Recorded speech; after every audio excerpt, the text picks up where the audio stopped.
You got to say, hit me, producer Potts, and then Oh I can yeah, go. I do. I super We're do. not on the I just rapid forgot. I fire. forgot our whole format. I just forgot it. Hit me, producer Potts. Dr. Sarah, I have heard you say in many videos on your social media that healthy and thin are not the same thing. And yet, I know you've had your own struggles with weight loss as you have lost 100 pounds 3 times now. Can you walk us through the scientific evidence that supports being healthy at any size?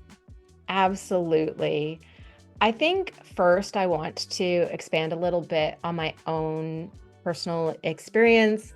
I've lost 100 or more pounds 3 times, once in my 20s, once in my 30s, once in my 40s. And I also have 4 chronic diseases that I manage. And one of the things that I have experienced is that my weight and my health haven't correlated very well. So I've had both like really good health and really poor health at a larger size, and both really good health and really poor health at a smaller size.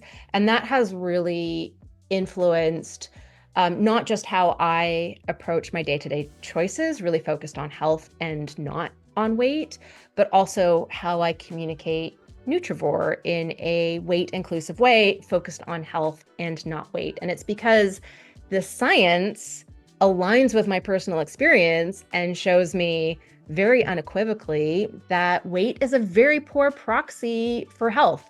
It's disappointing that we go into the doctor's office and one of the first things they do is put us on the scale and get a weight and use that in order to like inform recommendations, where the scientific evidence shows that that's probably the worst way to get a gauge on someone's health.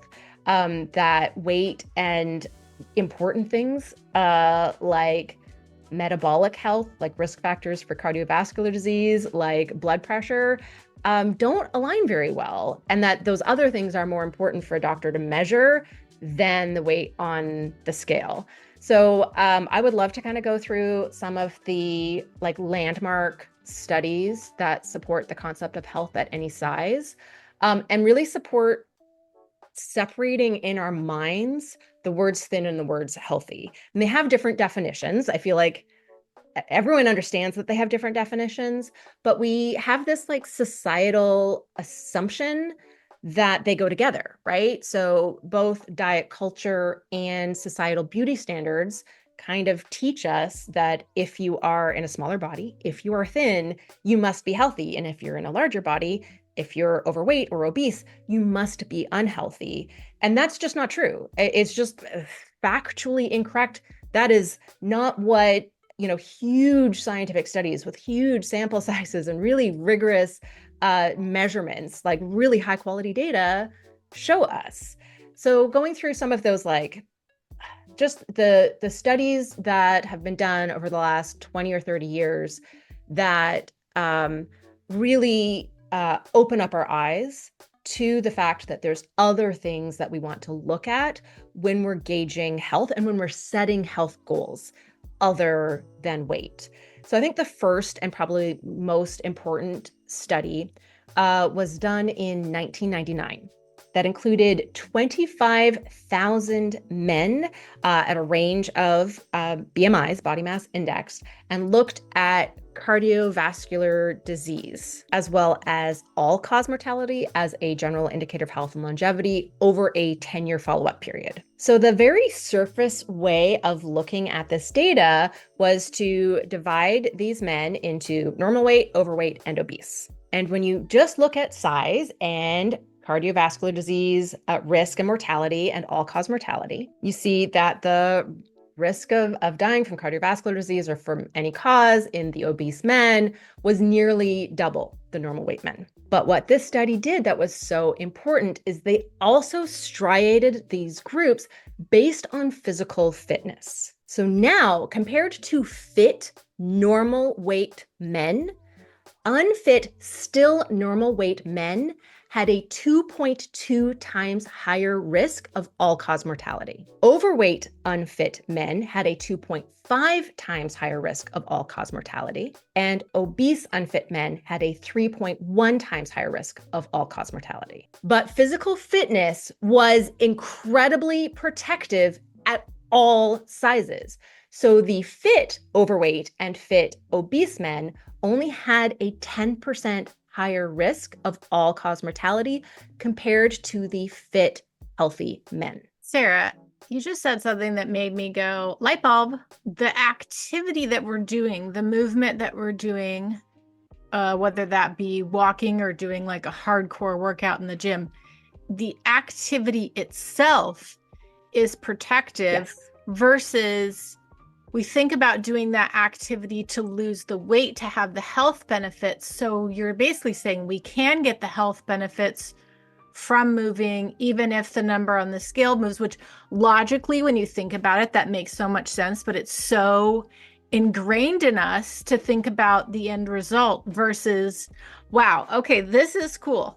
We'll let you continue because I'm sure I'm going to have other aha moments today. Yeah, I just want to emphasize your observation, which is there have been many subsequent studies that have shown the same thing, that have measured the same effect in other populations, in, females as well as males, right? And what they show is that physical fitness is protective against cardiovascular disease, against all-cause mortality, right? It improves health and longevity regardless of weight. So rather than exercise as being a tool to lose weight and then being thin being the protective thing, exercise is the protective thing. And exercise is protective at all sizes. So it is really important when we're going to the doctor and the doctor's like, oh, well, you are in the overweight category, you need to lose weight. I can't tell you how many times, having been obese, where I would go to the doctor for a health complaint, right? Chronic migraines, and I get dismissed as, well, the thing that'll solve your problems is losing weight, right? Like, not like, hey, let's see what kind of options there are for treating your migraines, but I don't even listen to you because I'm going to judge your health problems as being related to your weight. Like, weight discrimination, and I realize this is a bit of a tangent, weight discrimination is in all aspects of our society, but the more meaningful thing here is, do you go for a walk every day? Like, also, physical fitness doesn't mean that all of those men with a higher BMI were actually like bodybuilders, right? It doesn't mean that the BMI wasn't the best way to striate these people. I think BMI, we understand, is a very flawed measurement in itself because it doesn't take into account body composition. It is just a ratio of height to weight. But we're also not saying that the overweight or obese men in this study had that higher BMI because they were really muscular, right? So physical fitness doesn't have to mean being a bodybuilder or going to the gym. It doesn't have to mean being an endurance runner. Like, it doesn't have to mean these like really intense sports. You could get really good physical fitness just by going for a walk every day, right? For 20 or 30 minutes. That is sufficient to be in that physically fit category. So I also kind of want to emphasize that second piece, like, not just that the exercise itself is protective, but that this doesn't mean it has to be really hard, intense exercise that is shifting body composition towards a more muscular build. That is not the piece that is protective. It is just how daily movement improves our immune function, our cardiovascular health, how it improves our metabolic health, how it can regulate blood sugars, it can regulate our stress, it can help us sleep better, right? It is all of the all of the systems that are improved by light to moderate activity.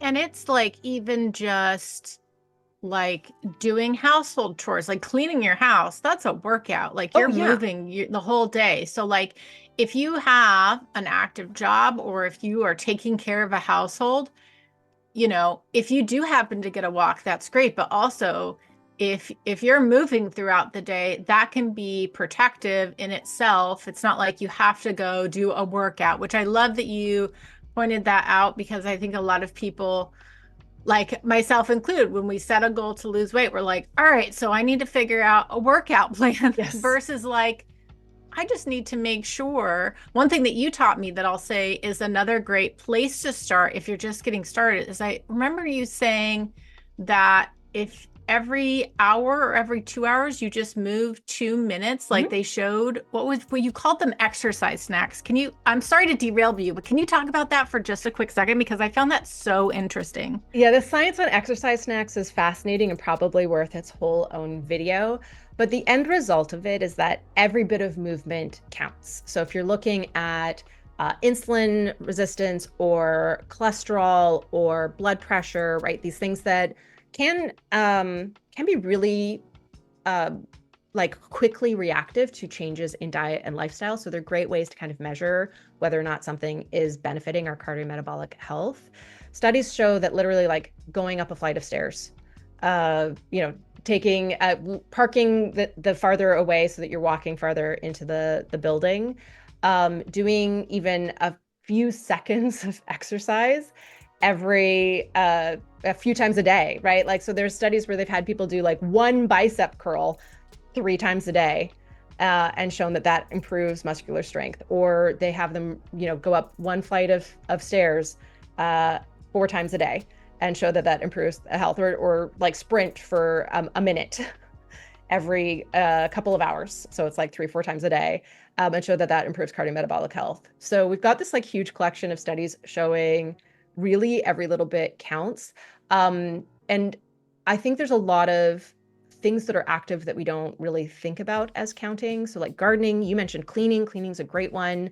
So it doesn't have to be, you know, going to the gym and like going on the exercise machine or lifting weights. It doesn't have to be like a step aerobics class, right? Like it doesn't have to be structured exercise. It can be, um, you know how we talk about quality of life foods when we're talking about Nutrivore? Yes. I think there's like quality of life movement. Quality of life movement. I love that. And I will say, if you're someone like me who has my TV shows that I love, the thing that I did, they're so affordable now. Getting a treadmill used to be way expensive. Now that these walking pads have become really popular, they're actually so cheap. They take up such little space. Now I walk during my shows, which is like the ultimate multitasking. There is a TikToker. I'll have to find her name so that we can tag her, who calls it cozy cardio. And she like dims the lights I and like love that. Oh, I puts have to on her find like her. pajamas, and she'll get, you know, she'll do this often like first thing in the morning. So then she's got her like protein coffee, right? Like, and then she'll put on, you know, a fun show on TV and then walk on a walking pad. Cozy cardio. That's such So we my need vibe. to make sure that we're giving her Yes. credit for that, because that's I not my love idea. that. I love that. But I will find her handle and I will add it here in editing, Please because do. she is worth a follow. She's very inspiring. Love that. Yeah. So no, the exercise snacks. So whether you're taking a break, the nice thing about taking a break every hour is that not only gives you some activity that's going to add up to meeting, you know, like 150 minutes per week is about 20 minutes per day, and it doesn't have to be continuous. So it can be 10 2-minute, you know, movement breaks throughout the day can meet our exercise guidelines. But the other thing about taking those movement breaks is it actually helps to break up sedentary time. And it is those long periods of sedentary time are themselves a risk factor. So that is like the benefit of exercise snacks. But also, every little bit counts. And one of the things that you can do is look up, it's called metabolic equivalent tasks, or METs.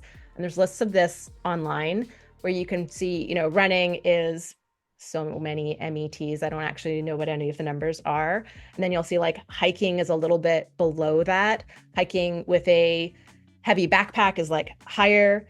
But then like gardening, if you're doing things like digging a hole is hard work and also pure joy. That is a quality of life movement for me. I am in my happy place when I'm digging a hole. But you'll see, right? That's about the same as hiking, right? Cleaning is about the same as a brisk walk. Even cooking can, has like a metabolically equivalent task because it's more upper body, but you're still moving around a lot. So all of those activities, it all adds up. So everything counts. And the great thing about that is it means that wherever you're starting from, adding a little bit more is going to make a big difference.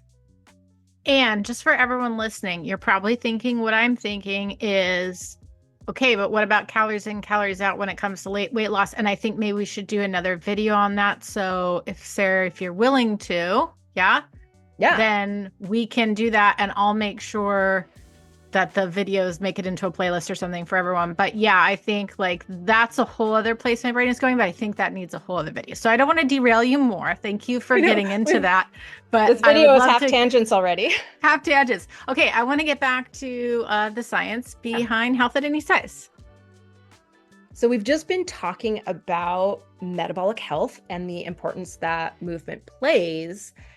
So another really important study that shows that we really can be healthy at any size was published in 2008, and they looked at a bunch of different markers of metabolic health. Here's the list of what they included. They included blood pressure, serum triglycerides, fasting plasma glucose, C-reactive protein, the HOMA index, which is a measurement of insulin resistance, and serum LDL cholesterol, which is the bad form of cholesterol. Study participants were deemed metabolically abnormal if 2 or more of those was like outside of the normal range, and metabolically healthy if 1 or 0 were out of the normal range and everything else was normal. So they striated their 5,400-ish study participants by BMI. And what they showed was that of the overweight study participants, over half, 51.3% of them, were metabolically healthy. Among obese individuals, nearly a third, 31.7% of them, were metabolically healthy.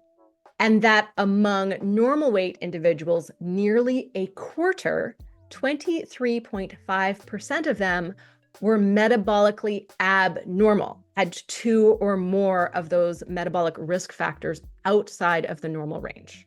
There have been other studies since that measure metabolic health in different ways that show the same types of trends, which is that you can't look at somebody and assume their metabolic health status, right? You can't look at somebody and go, you're in a bigger body, you must be unhealthy. You're in a smaller body, you must be healthy. This is showing us really starkly how poor those assumptions are, that there's such a huge percentage of overweight and obese individuals who are perfectly metabolically healthy. And right, the other piece here is with nearly a quarter of the normal weighted individuals being metabolically abnormal, right, having some health risks, those are people who maybe aren't aware of those health risks, right, who maybe don't know. So we have the possibility of making, negative assumptions about the overweight and obese people that are not going to, right, like going to the doctor for a migraine and being told to just lose weight when that's not the issue at all. Those are metabolically healthy people. But then you also have this like assumption that the thin person is healthy when there's something going on that might require intervention, right? So you're risking not providing adequate medical care due to assumptions in both of those situations, not to mention the like harm of the societal assumptions of, what you must be doing if you're in a bigger body versus what you must be doing if you're in a smaller body that is not at all reflective of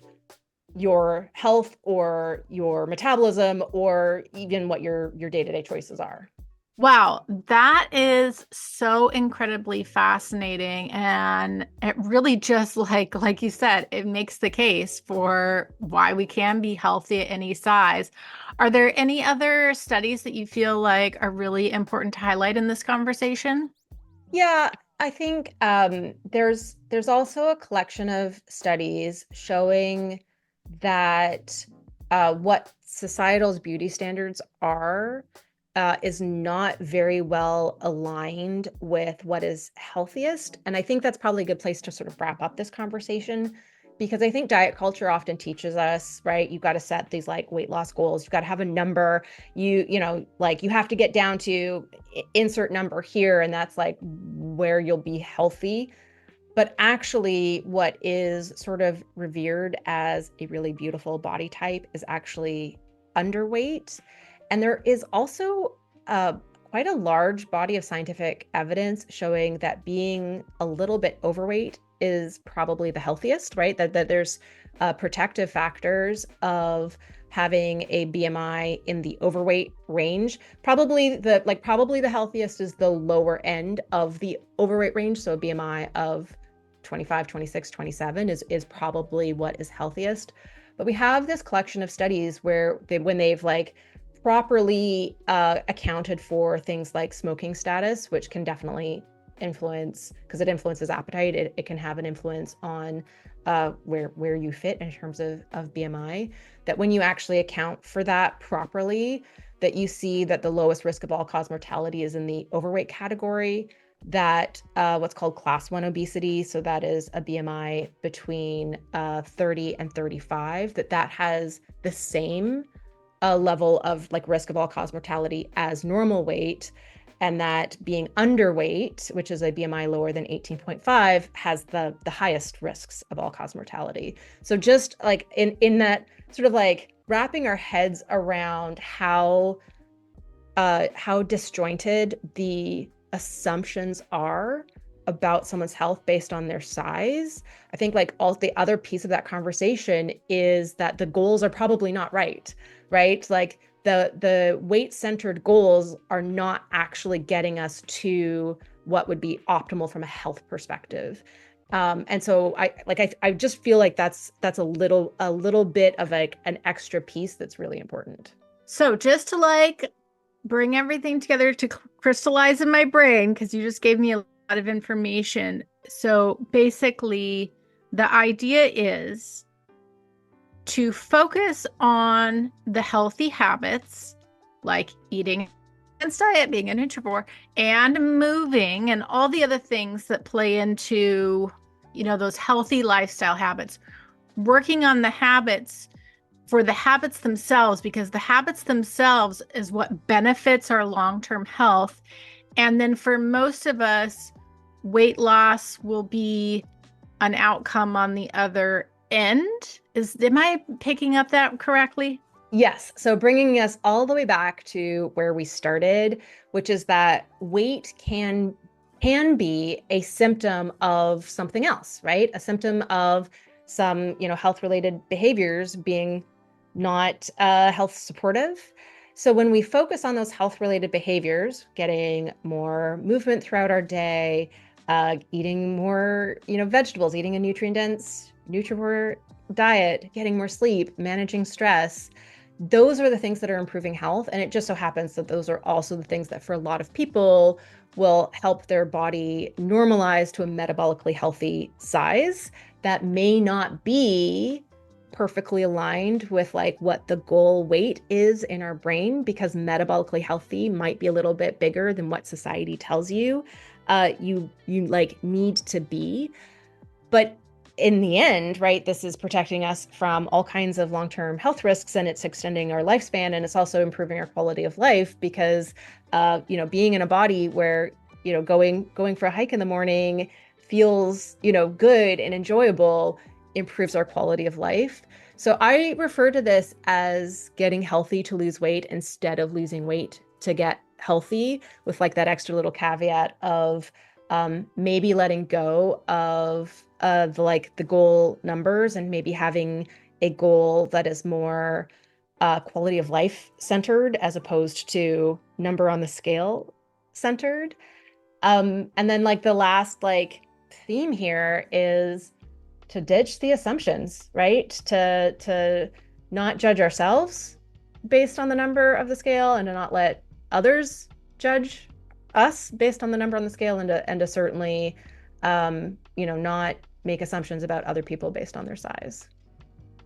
Well, Dr. Sarah, I want to thank you for being open to talk about your own experiences with weight, and I very much value how inclusive, weight inclusive Nutrivore is. And I also very much appreciate you being willing to dive into this topic in the way that you always do, which is balanced and nuanced. So I really appreciate that. For someone looking for more information or more resources about the healthy eating part, eating like a Nutrivore, because that's what you do, where can they find that information? I highly recommend picking up a copy of my book. So, I do have a section in chapter 1 where I go through this science showing that weight loss centered diets are actually trading health for weight loss and how important it is to focus on health first.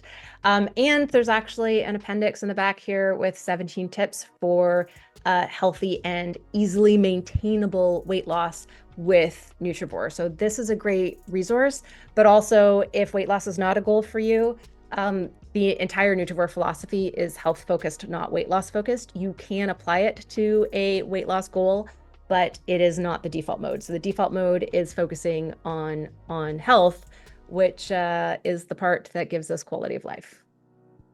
I love that. Thank you so much, Dr. Sarah. Thank you.